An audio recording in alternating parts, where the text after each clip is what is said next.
Bismillahirrahmanirrahim. Assalamualaikum warahmatullahi wabarakatuh. Kembali lagi di channel Pena Pencari Hikmah. Kali ini kita akan bahas sejarah, peristiwa penting, dan zikir-zikir yang dianjurkan.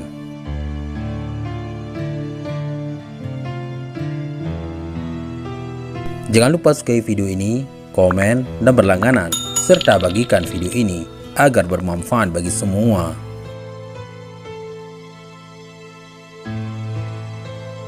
Hari silih berganti, bulan kian berganti, tahun demi tahun terlewati. Tak terasa kita telah memasuki bulan Muharram, awal bulan dalam kalender Hijriah. Maka dari itu timbul pertanyaan-pertanyaan dalam benak. Sudahkah kita meningkatkan semangat kita? Tekad-tekad yang baru itu sudahkah tertanam dalam jiwa? Atau kita masih butuh menyervis diri kita? Semoga saja. Yang jelas kita masih perlu untuk introspeksi diri kembali. Pada bulan Muharram ini termasuk dalam bulan-bulan yang haram. Allah memiliki suatu hari yang merupakan hari mulia dalam Islam. Hari itu adalah hari Ashura. Banyak kejadian, hal-hal penting yang berhubungan dengan bulan ini. Berikut ulasan hari Ashura. Definisi Ashura. Ada dua pendapat dalam penamaan Ashura. Pendapat yang pertama adalah Ashura diambil dari kata Ashirah atau ke-10 untuk pleonastis dan diagungkan. Sedangkan pendapat yang kedua adalah pendapat yang paling banyak, yaitu kata Ashura adalah hari ke-10 dari bulan Muharram. Sejarah dan perintah puasa Ashura. Setelah hijrah dari Mekkah ke Madinah, Nabi Muhammad SAW mendapati kaum Yahudi sedang berpuasa pada hari Ashura. Maka beliau memerintahkan para sahabat untuk berpuasa Ashura. Dari sahabat Abdullah bin Abbas radhiyallahu an, beliau berkata, tatkala Nabi Muhammad SAW datang ke kota Madinah, beliau mendapati kaum Yahudi sedang berpuasa di hari Ashura. Lantas beliau bersabda kepada mereka, "Hari apa yang kalian sedang berpuasa ini?" Mereka menjawab, "Hari ini adalah hari yang agung. Allah menyelamatkan Musa dan kaumnya pada hari ini dan menenggelamkan Firaun beserta pasukannya. Maka Musa berpuasa pada hari ini sebagai rasa syukur dan kami turut berpuasa." Maka Rasulullah SAW bersabda, "Maka kami dengan Musa lebih berhak dan lebih utama daripada kalian." Maka Rasulullah SAW berpuasa dan memerintahkan berpuasa. Konon katanya, kaum Quraisy juga berpuasa pada hari Ashura. Disebutkan dalam riwayat Imam Al-Bukhari dan Muslim bahwa Sayyidah Aisyah radhiyallahu anha berkata, dulu kaum Quraisy berpuasa Ashura pada masa jahiliyah. Kemudian Rasulullah SAW memerintahkan berpuasa Ashura pula hingga diwajibkan puasa Ramadan. Maka Rasulullah SAW bersabda, barang siapa yang berkehendak atau ingin berpuasa, maka silahkan berpuasa. Dan barang siapa yang berkehendak atau tak ingin berpuasa, maka tidak berpuasa. Sahabat Pena Pencari Hikmah, tak hanya puasa Ashura yang dianjurkan, puasa Tasu'a atau hari ke-9 dari bulan Muharram dan hari ke-11 pun juga diperintahkan oleh Nabi Muhammad SAW untuk berpuasa juga. Hal ini guna untuk membedakan antara ritual ibadah orang Muslim dan kaum Yahudi.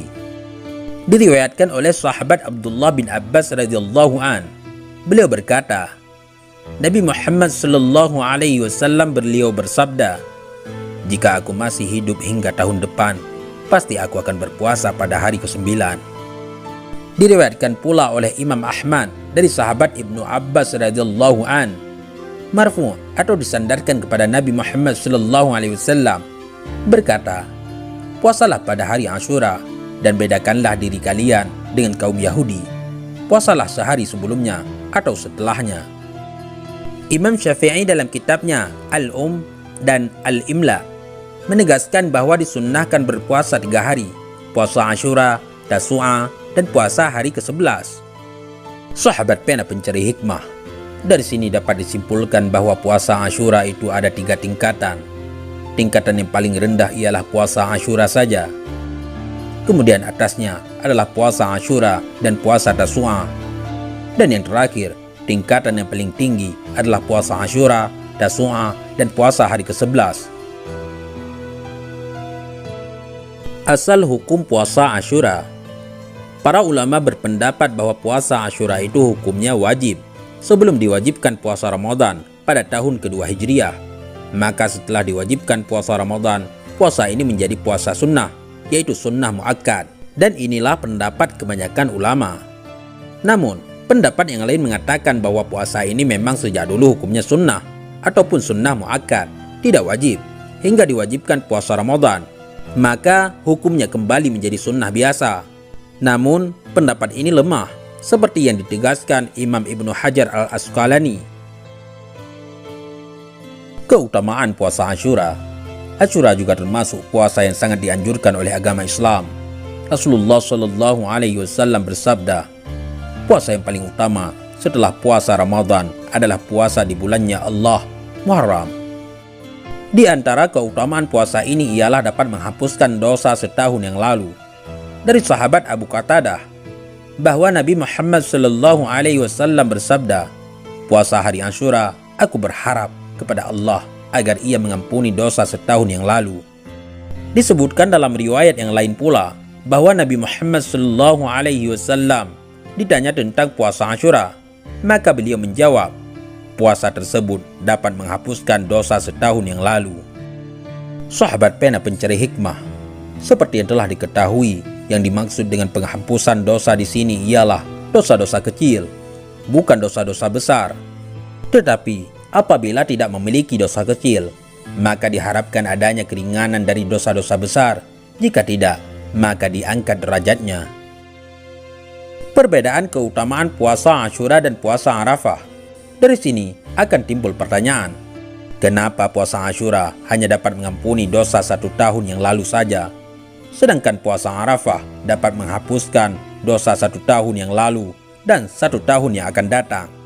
Jawabannya, karena puasa Arafah adalah puasa yang diberikan khusus untuk Nabi Muhammad SAW beserta umatnya saja.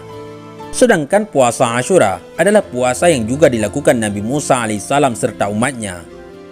Nah, dari sini kita tahu bahwa segala sesuatu yang diberikan khusus untuk Nabi Muhammad SAW, maka itu adalah spesial dan istimewa. Sahabat pena pencari hikmah, berikut 20 peristiwa penting yang terjadi pada hari Asyura 10 Muharram. Diciptakannya Nabi Adam alaihissalam di surga, diterimanya taubat Nabi Adam alaihissalam, naik dan sejajarnya perahu Nabi Nuh alaihissalam dengan bukit Judi setelah banjir besar, serta turunnya ke muka bumi setelah banjir bandang. Dikeluarkannya Nabi Yunus alaihissalam dari perut ikan paus, diterimanya taubat umat Nabi Yunus alaihissalam, dilahirkannya Nabi Ibrahim alaihissalam, selamatnya Nabi Ibrahim alaihissalam dari api yang membakarnya oleh Raja Namrud, dikeluarkannya Nabi Yusuf alaihissalam dari sumur setelah diceburkan saudara-saudaranya, dipertemukannya Nabi Yusuf alaihissalam dengan keluarganya kembali, disembuhkannya penglihatan Nabi Yakub alaihissalam, dibukanya atau dihilangkan mudarat yang mendera Nabi Ayub alaihissalam, diampuninya Nabi Daud alaihissalam, terbelahnya Laut Merah untuk Nabi Musa alaihissalam setelah dikejar Fir'aun, tenggelamnya Fir'aun di dasar Laut Merah saat mengejar Nabi Musa alaihissalam, dilahirkannya Nabi Isa alaihissalam, diangkatnya Nabi Isa alaihissalam ke langit, dibolak-balikkannya tubuh Ashabul Kahfi, para pemuda Bani Israel yang bersembunyi di dalam gua,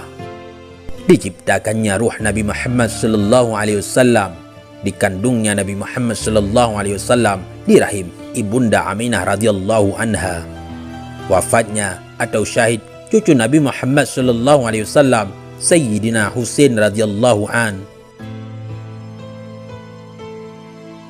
Sahabat pena pencari hikmah, ada banyak dari umat-umat terdahulu yang diterima taubat mereka pada hari Asyura. Maka dari itu, para ulama menganjurkan untuk memperbanyak zikir dan istighfar pada hari Asyura.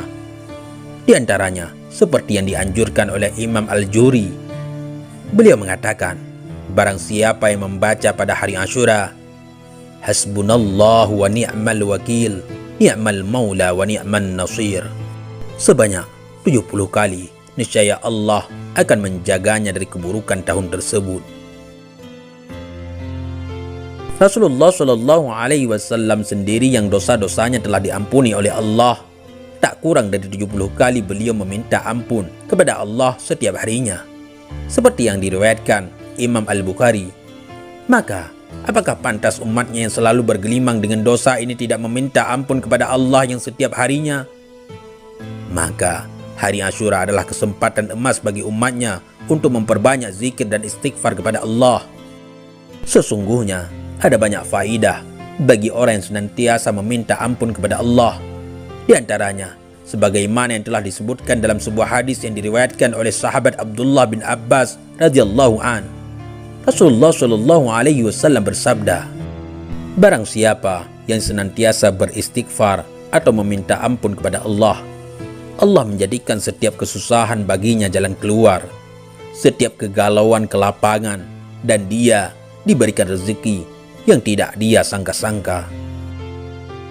Sahabat pena pencari hikmah, berikut beberapa zikir yang dianjurkan untuk dibaca pada hari Asyura.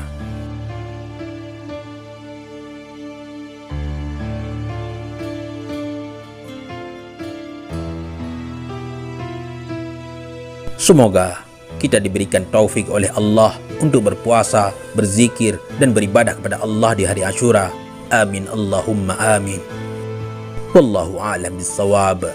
Mudah-mudahan ini semua bermanfaat. Assalamualaikum warahmatullahi wabarakatuh.